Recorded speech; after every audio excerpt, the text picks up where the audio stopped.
This is lesson 43, and we'll be discussing staccato and fermata. We're turning to J. Albrecht's Ready to Read Music. We're on Unit 4, which is our More Musical Symbols and Terms unit. Lesson 4, Staccato and Fermata. Sometimes you will see other musical symbols placed above or below a note head. These markings are called articulations. Articulations tell music readers how a note should be played or sung. I'm going to just amend that slightly. I would say articulations tell music readers how to start and end notes. In this lesson and in the next lesson, you will learn several articulations. This is a staccato dot. A note with a staccato dot should be played or sung very short. I'm going to say that's actually an incorrect definition. A correct definition of staccato is detached.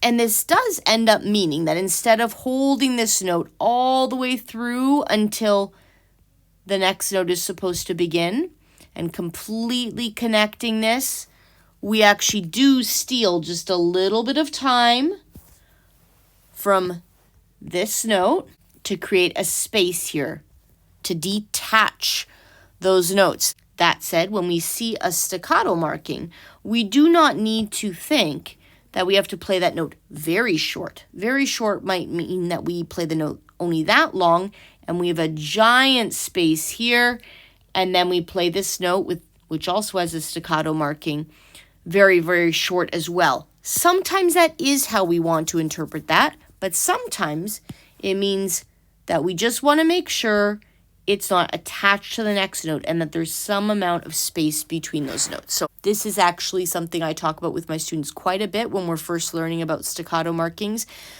so that we don't learn it wrong and think it means short. It doesn't mean short. Staccato means detached. So it should be separated from the note after it. That I would agree with. Here's an example of a piece of music using short. We're going to replace that word with detached staccato notes. So you'll notice we have a staccato marking here, but we don't have it here. And we have staccato markings here, here, and here, but we don't have it here. We have staccato markings here and here, and here, and here. Musical rule: staccato dots are always placed near the note head. If the stem is down, the staccato dot is above the note head. If the stem is up, the staccato dot is below the note head.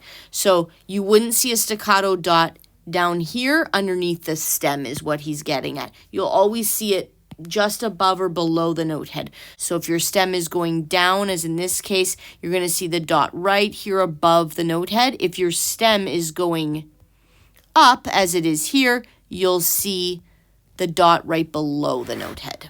Here's a musical symbol which is the opposite of a staccato dot.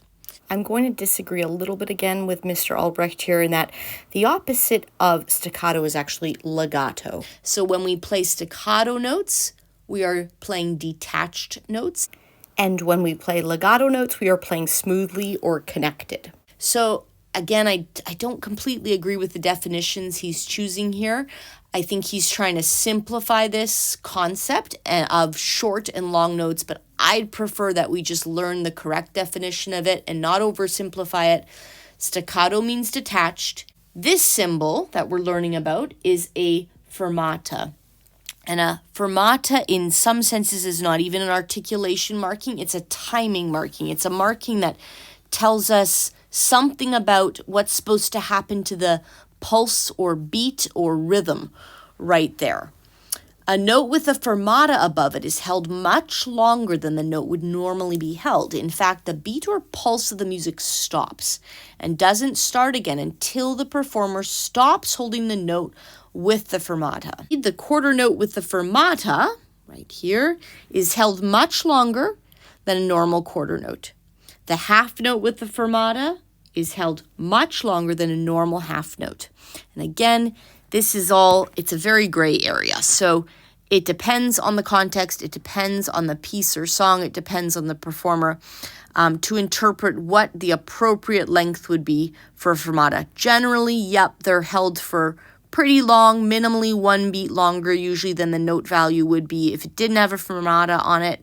Musical rule, a fermata is always placed above the note and above the staff. So you notice in this case, the fermata, you do not adjust it depending on where the note head is. It's different than a staccato marking.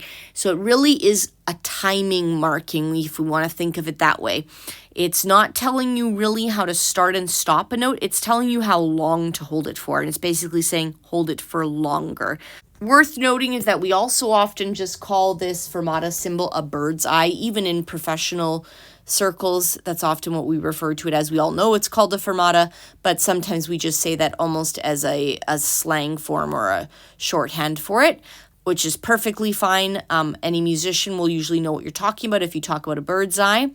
And we could just think of it as a pause or a hold. Which note is shorter? Circle the correct answer. Okay, so we know that this is an unmarked quarter note, and we know that this is a staccato quarter note. So because staccato means detached, it means that we won't be able to hold it for quite its full value, because we'll need to account for a little bit of time after we've played the note and before we start the next one, when we have a little bit of a space, when we are able to detach it from the next note. So while it doesn't necessarily mean that we should play that note super short, a staccato marking does mean the note will have to be a little bit shorter at least, because it has to be detached from the next note. Long explanation, I know, but it's really important to me that you understand that staccato means detached, not short. So this is our shorter note because it's detached. All right, looking at our next example, we see an unmarked half note, and then we see a half note with a fermata on it. Remember that a fermata indicates that the note should be held. Basically, the pulse stops there, and the note is just held for longer than its normal value. So, of course, that means that this will be our shorter note value. Won't be held for as long. Which note is longer? Circle the correct answer. So we have a whole note with a fermata on it. Remember that our whole note is our longest note value unless we add a dot to it or tie it or something like that. But it's our longest basic note value. And then we have a quarter note with the staccato marking on it. So already we can see that a quarter note is going to be a quarter of the duration or length of a whole note. So we already know that the quarter note is not going to be the longer note. Plus, the quarter note has a staccato marking on it. So it's even going to be a little bit shorter than a normal quarter note. This will definitely be our longer note value. And then we have a quarter note and an eighth note with a staccato marking on it. So just looking at note value alone, we know that an eighth note is half the duration of a quarter note. Also, there's a staccato marking on the eighth note, so that's even not going to be quite a full length eighth note. There's going to need to be a little bit of space between it and the next note. So definitely value our quarter note will be our longer note value. Place a staccato dot on every G sharp in this example. Be sure to position it correctly either above or below the note head. Okay, so first of all, let's remember that we're in the F or bass clef. These three dots help us remember that line 4 is an important spot. If we see a note head there, that's our F. We're just going to go through and say our letter names and find our G sharps. So stepping down from our F, we have E, D, C. So we start with a C, we skip up to an E, then we step up to an F, but there's a sharp in front of it, so we have an F sharp. Then we have a G, but there's no sharp in front of it, so it's just a plain G, so we're not going to mark it as staccato. Then we have an A, we step back down to G, and then we have a G sharp. So we see the sharp added in front of that G, so we're going to mark a staccato dot, and we have to put it right near the note head, so we're going to put it above the staff like that. All right, our next pitch is an A. Then we're back to a G because remember that the bar line has canceled out that sharp, so we're back to a G natural, a normal G. So we're not going to put a staccato marking on that G.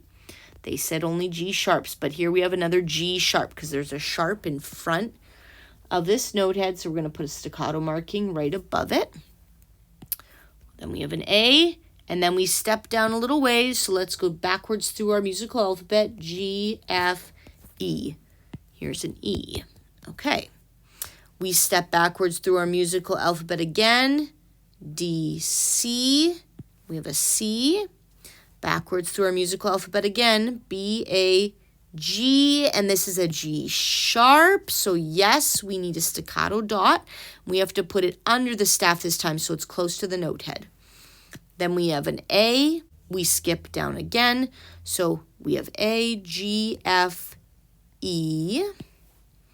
Then we have an F, F sharp.